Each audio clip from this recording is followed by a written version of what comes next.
Bapa kekasih Kristus Yesus,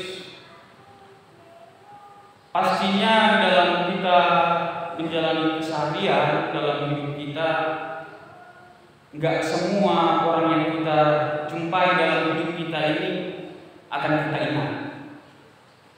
Kita sebagai manusia itu mudah lupa. Selain daya ingat kita yang terbatas, keadaan kita dan juga orang-orang di sekitar kita pun berubah. Berubah bukan hanya dalam hal fisik, melainkan juga dalam gaya berbicara, melainkan juga di dalam gaya hidupnya. Meskipun demikian, pasti akan tetap ada dalam ingatan kita orang-orang yang selalu kita kenal. Biasanya orang yang selalu kita kenang adalah orang yang memberi makna di dalam kita menjalani hidup dan kita melihat dia. Di dalam perikop ini, Ibu Bapak, ketika pagi itu Yesus yang menjumpai Maria Magdalena memanggil namanya, Maria. Maria seolah bangun dari mimpi buruknya dan ia hendak memeluk sang guru. Tetapi Yesus mencegahnya. Alih-alih memintanya untuk memberitahukan peristiwa itu kepada murid-muridnya yang lain. Perjumpaan pada pagi itu, Bapak Ibu Saudara, di dalam Paskah yang pertama, bagaimana Maria ingin sekali memeluk Yesus karena di balik rasa duka citanya dia melihat ada sukacita yang penuh makna karena Yesus selama hidup memberikan makna di dalam kehidupan. Oleh sebab itu, ketika perjumpaan yang penuh makna pada pagi itu melenyapkan duka di dalam hati Maria dan membangkitkan semangat Maria untuk berbagi cerita sukacita kepada murid-muridnya yang saat itu sedang berduka cita. Apa yang dikatakan Maria? Maria berkata, "Aku telah melihat Tuhan." Itulah yang disampaikan Maria kepada para murid-murid Yesus. Lalu apa tanggapan para murid Yesus ketika mendengar kata-kata Maria? Apakah para murid bersukacita? Apakah para murid langsung berbahagia?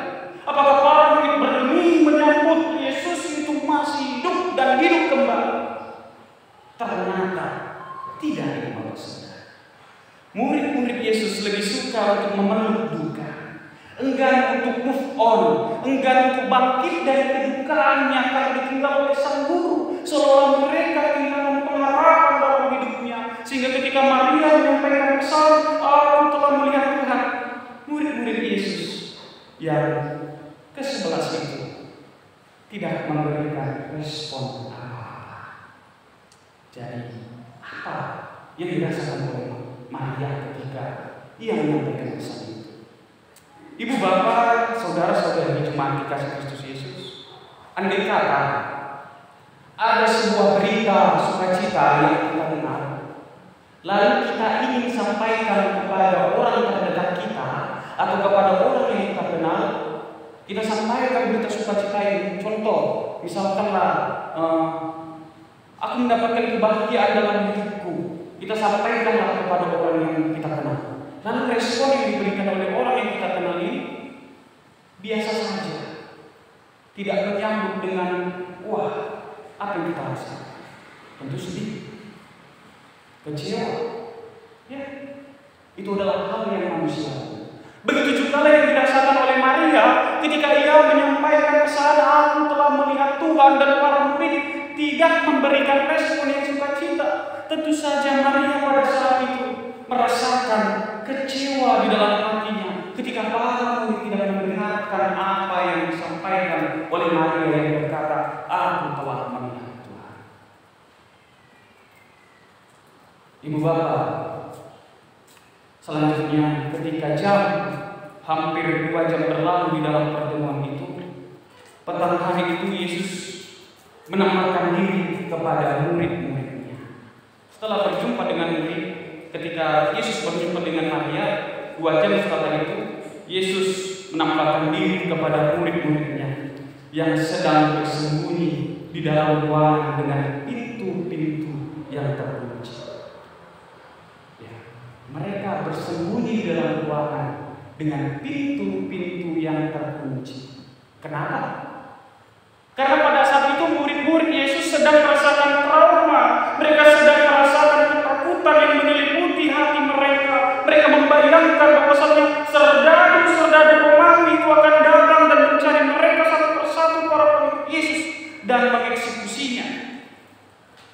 Itulah ketakutan yang dirasakan oleh para murid, sehingga mengurung diri, mengunci pintu di dalam sebuah rumah. Jadi jelaslah Bapak Ibu Saudara bahwasannya gambaran situasi para murid ini menunjukkan bahwa mereka tidak peduli dengan kabar kebangkitan Yesus yang disampaikan oleh Maria, karena ketakutan menyelimuti diri mereka, ketakutan menyelimuti hati mereka, sehingga bukan ruangan itu saja yang terkunci, tetapi juga diri mereka terkunci untuk menerima kebangkitan Tuhan. Hati mereka terkunci untuk mendengarkan kebangkitan Yesus. Lalu apa yang terjadi, Bapak? Yesus yang telah bangkit itu hadir di tengah-tengah mereka dan berkata, "Damai sejahtera bagimu." Di dalam bahasa Ibrani yang berkata, "Shalom Aleichem," damai sejahtera bagimu. Salam yang disampaikan oleh Yesus ini, Bapak Ibu Saudara, bukanlah sebuah salam basa-basi. Ketika kita bertemu dengan orang, sebelum memulai pembicaraan, tentu kita menyampaikan salam terlebih dahulu. Horas, maju, jua, jauh. Tidak seperti itu salam untuk membuka percakapan. Karena pada saat itu Yesus mengatakan, "Damai sejahtera bagimu," Shalom Aleichem, yang artinya adalah ketenangan yang datangnya daripada Tuhan. Karena pada saat itu Yesus tahu apa yang dirasakan oleh para murid. Yesus tahu bahwasanya para murid sedang merasakan keraguan mereka.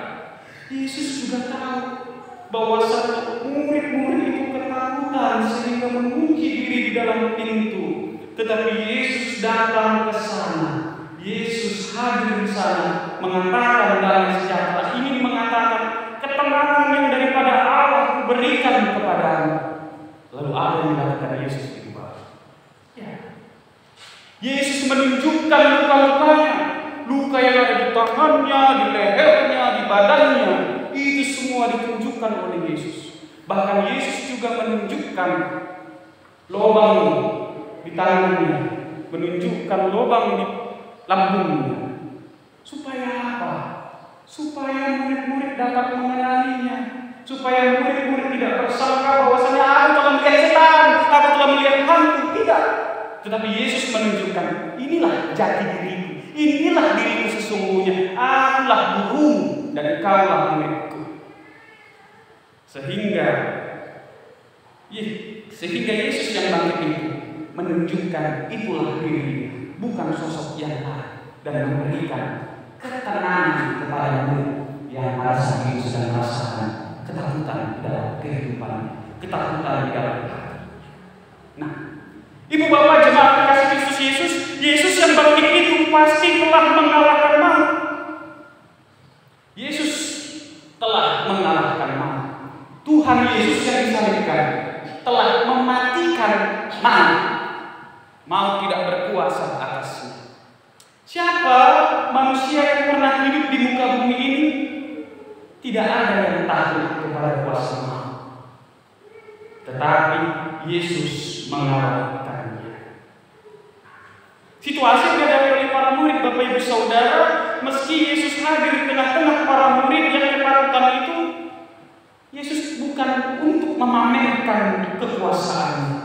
Ia hadir bukan seperti wajahnya yang dulu berkilauan di dalam kemuliaan bersama Musa dan Elia ketika murid-murid melihatnya.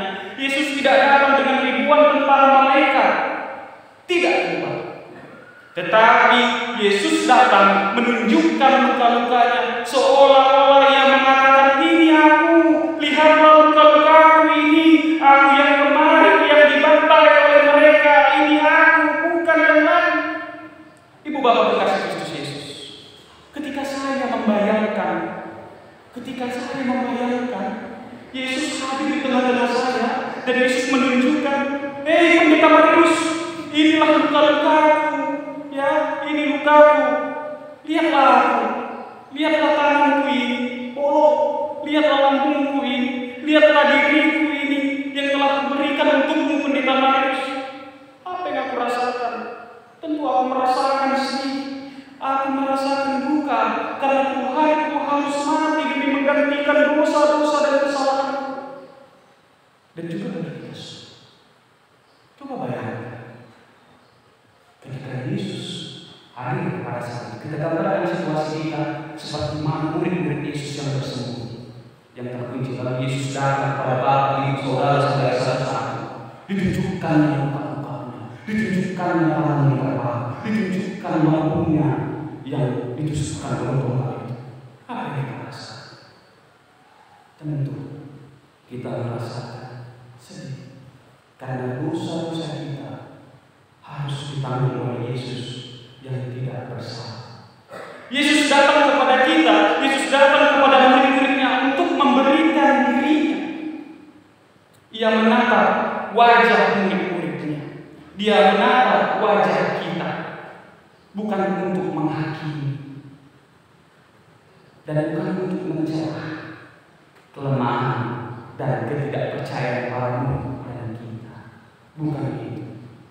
Tetapi tatapan wajah Tuhan Yesus itu untuk menyalurkan cintanya, untuk mengatakan dan menghilangkan kabut duka yang membelenggu mereka, untuk memulihkan dan mengampuni para murid dan kita yang percaya. Ibu bapak kekasih Kristus Yesus, Yesus yang berdiri di tengah para murid itu, ia tidak mencela Petrus dengan berkata, "Hei Petrus, engkau telah menyangkal diriku 3 kali." Yesus juga tidak berkata kepada murid, "Kemana kalian saat aku menderita di dera dan dicambuk, menghujani tubuhku yang lemah ini, yang ringkih ini?" Tidak.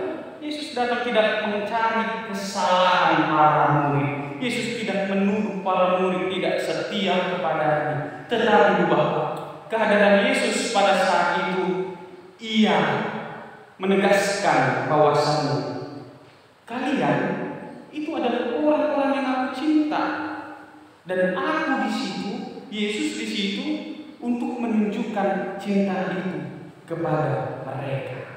Jadi jangan takut. Yesus datang tidak untuk kebangkitan Yesus pada saat tidak untuk menghakimi para murid, tetapi untuk menunjukkan cinta kasih-Nya kepada para murid yang pada saat itu di dalam rasa ketakutan. Bapak Ibu jemaat kekasih Kristus Yesus, ketika kita sedang merasa takut, mungkin kita juga bersembunyi.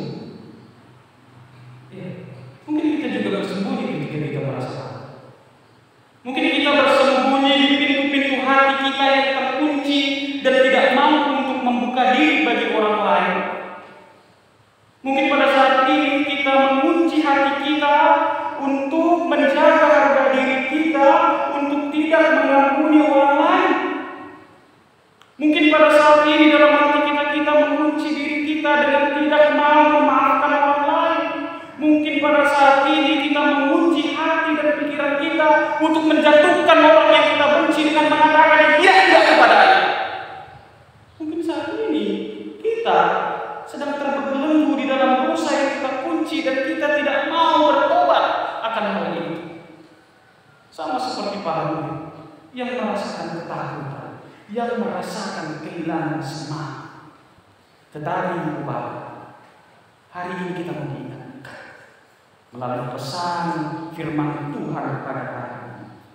Ketika para murid mengunci diri, Yesus dapat hadir di tengah-tengah mereka, menumbuhkan kembali rasa percaya diri dan tanggung jawab yang mereka emban. Dan pada saat ini juga, Yesus datang kepada kita, kepada pendeta Marius, kepada Bapak Ibu Majelis, kepada anggota jemaat, masing-masing. Yesus datang melalui pintu-pintu hati kita yang terkunci, di dalam pintu hati kita yang tidak mau memaafkan, di dalam pintu hati kita yang tidak mau bertobat kepada Tuhan. Lalu Tuhan memberikan kunci itu kepada kita dengan berkata, damai sejahtera bagimu, ketenangan kuberikan kepadamu, pengampunan kuberikan kepadamu, maka engkau juga harus meneruskan ini, memberikan pengampunan kepada sesamamu. Kunci itu sudah diberikan kepada kita. Kunci untuk membuka hati dan mempercayakan kepada Yesus pada khotbah ini telah diberikan kepada kita. Karena Ibu Bapak, di dalam hati kita yang terdalam, di mana ada luka-luka dalam hati, baik luka karena dibenci, luka karena difitnah, luka karena sulitnya ekonomi, luka karena dosa, ketakutan kita tersembunyi. Di dalam kunci itu, Yesus dapat hadir dalam hati. Yesus menyatakan dirinya. Ia mencintai kita apa. Yesus tahu segala kelemahan dan kedegilan kita, dan Ia tetap mencintai serta mengampuni kita dari segala kesalahan kita. Sama seperti para muridnya dahulu, kita pun istimewa di mata Tuhan. Bukan murid-murid Yesus saja yang istimewa, tapi kita yang percaya kepada Tuhan juga istimewa di hadapan Tuhan, di mata Tuhan. Ia ingin, Bapak Ibu Saudara, Tuhan Yesus ingin kita pada saat ini kita bangkit dari keterpurukan masa lalu kita. Kita bangkit dari rasa benci kita. Kita bangkit dari rasa keberdosaan kita, keterpurukan kita, kedukaan kita. Dan Yesus mau kita melihat ke depan dengan berani mengambil tugas yang dipercayakan kepada kita. Itulah yang Yesus mau. Karena Bapak Ibu Saudara, dengan singkat dan padat, Injil Yohanes mencatat bahwa Yesus yang bangkit itu sekarang memberi mandat, yaitu kepercayaan kepada mereka untuk memberitakan kebangkitan. Demikian sabda Tuhan. Seperti Bapa telah mengutus aku, demikian juga sekarang aku mengutus kamu. Di dalam perjumpaannya dengan para murid, Bapak Ibu Saudara, dalam perjumpaan yang singkat ini, Yesus mengubah kelompok murid-muridnya yang takut, yang pesimis, yang mengunci hati, dengan menjadi komunitas yang tenang, dengan menjadi orang-orang yang penuh dengan cinta, dengan orang-orang yang mau mengemban tugas dengan kasih. Mereka dipulihkan dan dipanggil untuk menghadirkan cinta kasih seperti Yesus yang menghadirkan cinta kasih kepada Bapaknya. Mereka diminta bukan untuk membalaskan kepedihan dan kematian sang guru di kayu salib. Bukan. Yesus tidak mengajarkan dendam kepada muridnya, tetapi Yesus mengajarkan untuk menghadirkan damai sejahtera, menghadirkan ketenangan, menghadirkan kasih Allah, dan mengalirkan belas kasih Allah bagi dunia. Jelaslah di dalam Injil Yohanes ini, kita tidak diajarkan untuk membalas dendam, kita tidak diajarkan untuk menjatuhkan orang lain, kita tidak diajarkan untuk membenci dan menghina. Karena saya baca di psikologi, Bapak Ibu Saudara, saya lupa penulisnya, tetapi dikatakan di situ, ketika kamu membenci seseorang, maka jiwamu akan terganggu. Wah, mantap kali buku yang baca, terus melanjutkan aku baca. Di dalam membenci, yang tersiksa adalah bukan orang yang kita benci, tetapi diri kita yang membenci itu yang akan semakin stres, dan diri kita yang akan terganggu. Maka saat ini kuncinya, jangan membenci. Dan dalam Katekismus Heidelberg mengatakan, membenci adalah akar dari pembunuhan. Ya, ada yang bisa dibunuh, bisa aja membunuh karakternya, bisa aja membunuh fisiknya, menghilangkan nyawanya, dan bisa juga membunuh dia di dalam pikiran. Maka hati-hati untuk membenci. Karena Tuhan sudah bangkit, kita pun juga harus bangkit, tidak membenci sesama kita. Nah, Bapak Ibu Saudara kasih Kristus Yesus, pada saat ini juga Yesus mau mengatakan kepada kita tanggung jawab kita. Tanggung jawab kita dalam perjumpaan saat ini. Yesus mau kita menjadi pembawa shalom Allah, pembawa shalom Allah di dalam keluarga, yaitu damai sejahtera, membawa damai sejahtera Allah dalam pekerjaan kita, membawa damai sejahtera Allah di dalam kita berusaha. Nah, di dalam perjumpaan yang bermakna ini, Yesus yang bangkit tidak hanya menjumpai murid-muridnya saja, tapi juga menjumpai kita, menjumpai banyak orang. Satu persatu kita dijumpai olehnya. Mungkin dalam hidup kita betapa besar dosa kita, mungkin di dalam tutur kata kita, di dalam tingkah kita telah mengkhianati Yesus. Tetapi Yesus tetap berkenan untuk menjumpai Bapak, Ibu, Saudara, dan saya. Ia mau menunjukkan luka-luka itu. Ya. Luka-luka apa? Luka-luka akibat pengkhianatan kita di dalam dosa-dosa kita. Tetapi Bapak, Ibu, Saudara, Ia datang menunjukkan bukan untuk menuntut dan menghakimi. Ia juga sedang tidak mempermalukan kita, tetapi melalui luka-lukanya itu hendak memulihkan kita. Ingat bicara, melalui luka-lukanya itu Yesus hendak memulihkan keadaan kita.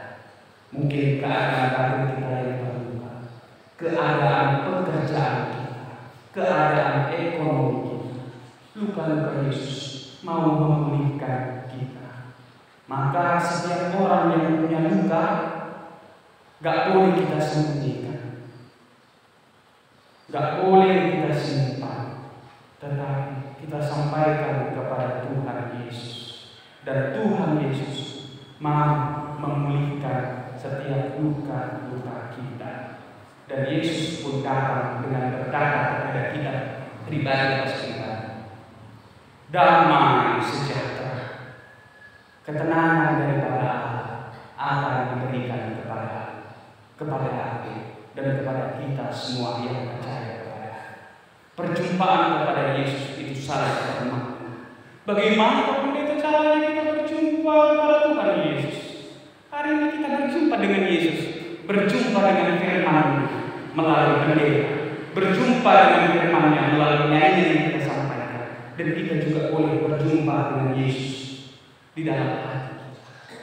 Buka hati kita, Yesus ketok,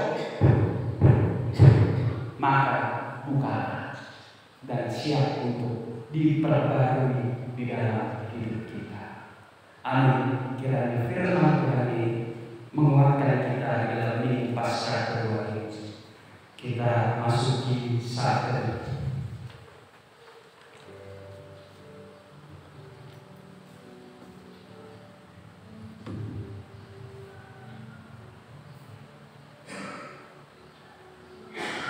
Terima kasih Bapak untuk firman yang boleh kami dengarkan. Biarlah kiranya melalui firman perjumpaan kami ini adalah perjumpaan yang penuh